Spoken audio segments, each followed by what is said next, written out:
नमस्कार दोस्तों, आज हम LIC के एक बेहतरीन इंश्योरेंस प्लान के बारे में बात करने वाले हैं। इस प्लान की खास बात यह है कि इसमें आपको सिर्फ 12 साल की इंश्योरेंस पॉलिसी भी मिल सकती है। कम से कम 12 साल के लिए इसमें आप इंश्योरेंस प्लान ले सकते हैं। इसके साथ साथ इसमें आपको लोन की सुविधा भी मिल सकती है। पॉलिसी शुरू होने के 2 साल बाद आप अपनी पॉलिसी पर लोन भी ले सकते हैं। और जो लोग इनकम टैक्स की रिटर्न फाइल करते हैं वो अपने प्रीमियम की डिडक्शन अपनी इनकम टैक्स फाइल में ले सकते हैं। आइए इस पूरे इंश्योरेंस प्लान को एक एग्जांपल लेके समझते हैं। मान लेते हैं आपकी जो उम्र है वो 35 साल की है और 5 लाख रुपए का बीमा आप इसमें लेना चाहते हैं। और अभी के लिए मान लेते हैं कि आप 21 साल के लिए ये इंश्योरेंस पॉलिसी लेना चाहते हैं। तो अगर हम इसके प्रीमियम की कैलकुलेशन करते हैं तो 1 साल में आपको लगभग 23,908 रुपए की प्रीमियम की पेमेंट करनी होगी। आप इस प्रीमियम को 6 महीने, 3 महीने या हर महीने भी दे सकते हैं।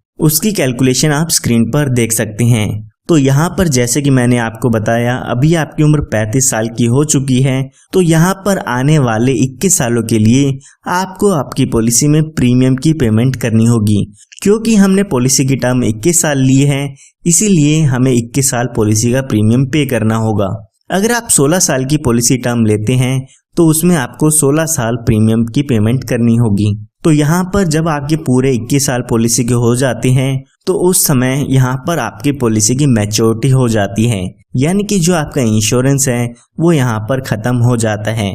तो पॉलिसी की मैच्योरिटी के समय लगभग 10,54,000 रुपए का अमाउंट आपको मिल जाता है। अगर हम टोटल प्रीमियम देखते हैं कि आपने 21 साल में कितना पे किया है तो लगभग 4,91,768 रुपए का प्रीमियम आप इसमें पे करते हैं। ये हमने बात तब की है जब पॉलिसी होल्डर के साथ कोई भी दुर्घटना नहीं होती है। आइए अब हम एक एग्जांपल लेके समझते हैं कि अगर पॉलिसी होल्डर के साथ कोई दुर्घटना हो जाती है तो उस केस में कितना डेथ क्लेम मिल जाता है।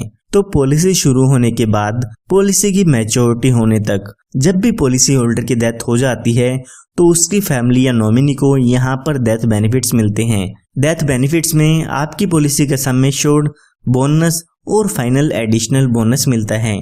अगर हम मान के चलते हैं कि इस पॉलिसी होल्डर की डेथ 39 इयर्स की एज में हो जाती है तो यहाँ पर 5 लाख रुपए का जो सम एश्योर्ड है वो तो मिलेगा ही मिलेगा, साथ में लगभग 1,20,000 रुपए का बोनस भी मिलता है, जो कि 6,20,000 रुपए का अमाउंट हो जाता है। सिर्फ इतना ही नहीं, अगर आप अपनी पॉलिसी में एक्सीडेंटल बेनिफिट राइडर ऐड कराते हैं तो एक्सीडेंटल डेथ होने पर यहाँ पर एडिशनल 5 लाख रुपए का अमाउंट दिया जाता है, यानी कि एक्सीडेंट से डेथ होने पर 11,20,000 रुपए का क्लेम का अमाउंट मिलता है।